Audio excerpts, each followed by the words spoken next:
ఈ ప్రాజెక్టు నేను ముఖ్యమంత్రి అయిన తర్వాత 2014 ఎలక్షన్స్ అయిన తర్వాత 7 మండలాలు తెలంగాణలో ఉన్నాయి.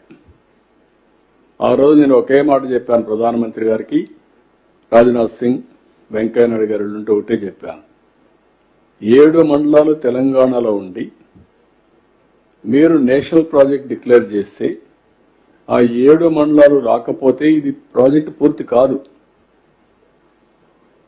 దానివల్ల నేను ముఖ్యమంత్రి అయినా మీరు ఏమంటారు, మళ్లీ తెలంగాణ ఒప్పుకుంటే తప్ప ఇది జరగదని చెప్పి అడ్డం పెట్టే పరిస్థితి వస్తుంది. కాబట్టి నేను ప్రమాణ స్వీకారం చేయను.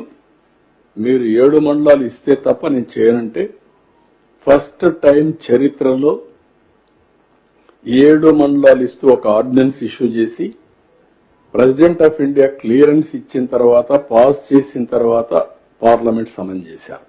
ఇంతవరకు ఎప్పుడు జరగల. ఎవరైనా ప్రధానమంత్రి ప్రమాణ స్వీకారం చేస్తానే, మంత్రుల ప్రమాణ స్వీకారం చేస్తానే, పార్లమెంట్ పెట్టి ప్రమాణ స్వీకారం చేసి తర్వాత రెగ్యులర్ బిజినెస్ స్టార్ట్ చేస్తారు.